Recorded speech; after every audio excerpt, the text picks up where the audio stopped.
Oh yes. Mukyala mukulu amanyikidwa nga Rehema Namakula wa Kenzo, Namakula wa Sebunya, ate Namakula wa Mama Namakula nabo kityo asobola okuba nti agenda maaso n'okuba nti ayagaliza muwala wa Kenzo amazaalibwa ga muwala we gw'atazaala. Bingi nno ebibadde byogerwa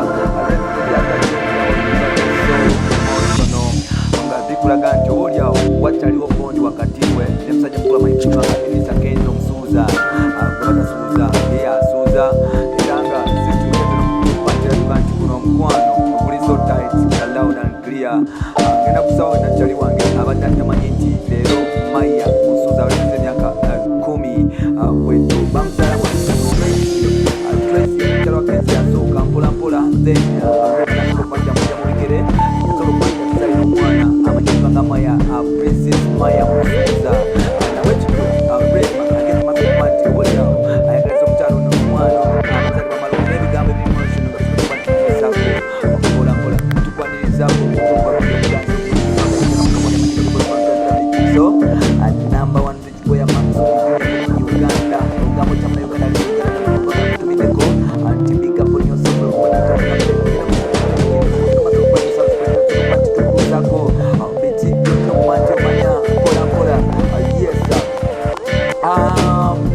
so far erikyama Uganda bitero analabye musajja mukulu amanyikidwa nga Dr. Joseph Chameleon yasobola okuba nti agerabasokukwata mukazi nyumba ye mpolampola accredited akona kasente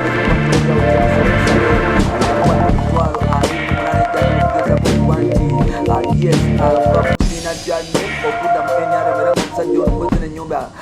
zino sajja sobola okugamba nti akwateko emitwalo 2 nakulaga ennyumba nabo kyo kiri agamba kyekolera maali awugirabugire naw awo tubadde tuyitawo bujulizi olunaku lwaleero soma ya Rehema Namakula Namakula nabwe kityo agenda mu maaso n'okuba nti obaolyawo atijjisa baawe amanyikidwa nga Dr. Hamza Sebunya era nga system egenda maaso n'okuba nti obaolyawo era kolebwa n'okulagira nti Sebunya yayingira dda Namakula omisiwa era nga tasobola kuba nti omwejjaamu mpolampola yadde byonna biri bityo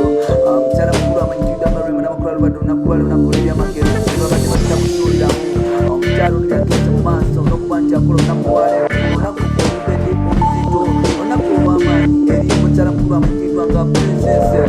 Maya Musuuza ono Maya Musuuza ye muwala wa Kenzo oba olyawo muyite muwala muwala wa Rehema Namakula oba oyinza okuyita mukulu wa Amao Musuuza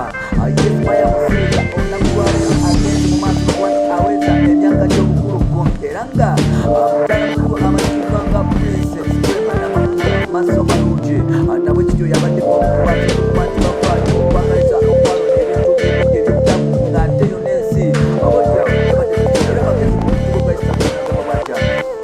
nkimanyi mama okuze emyaka gy'ebiri 10 era nga mama waffe tokwatera mama wa Kenzo yekka wabula oli mama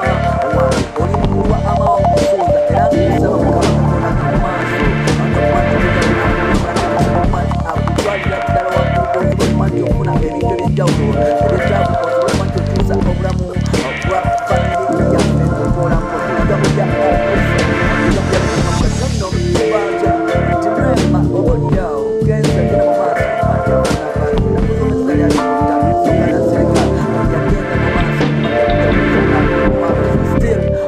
Amao Musuuza bwe yagenda mu maaso n'okuba nti aweza emyaka 6 egy'obukulu mukyala mukulu amanyikidwa nga Maya Musuuza yasobola okuba nti agenda ku mukutu gwa ensi ebadde erindiridde Rehema kyagenda okuba nti akola akunaku wabula ng'ate Rehema bakube 1-2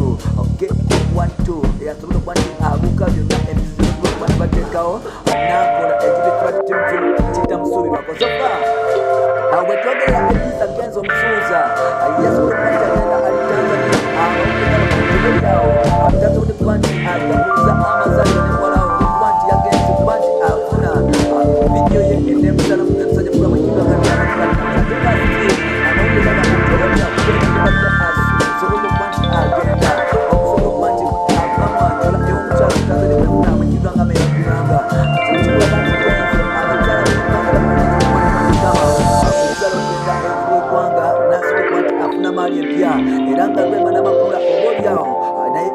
musa birungi Rema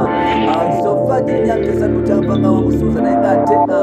amanya musuuza atera bw'ati anagenda nakyalirako Rema Namakula kubanga Rema Namakula yali maama mulungi yali maama yali asobola okuba nti afa yali maama alagira ddala nti yali afaayo eri muwala wate nga nemizanyadde ama omusuuza ate nobwekinagenda nakyalirako maye kikulaga nti mulyawo bondi bweri yadde nga abakulu basobola okugenda maka okuba nti bayawukana abaana basobola okuba nti bakwatagana bwabanga mukazi wa bbali abakyagala kumanya ebiseera ebisinga abaana bamujjawo era nga ebiseera ebisinga beyagaliza mibiterere n'okutandika okuba nti beeroga ate kinewunyisiza olwalero nti mukyala mukulu amanyikiddwa nga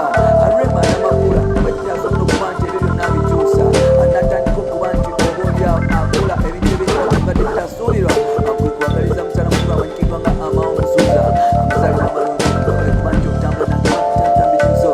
namwabekibwa Maksudi Jemedi Uganda kasobola okuba nti nkuta nkomewo n'amawulire amalala gatali mangi obwebula nyo kuba nti otambula naffe big up on yourself there nkwagala nnyo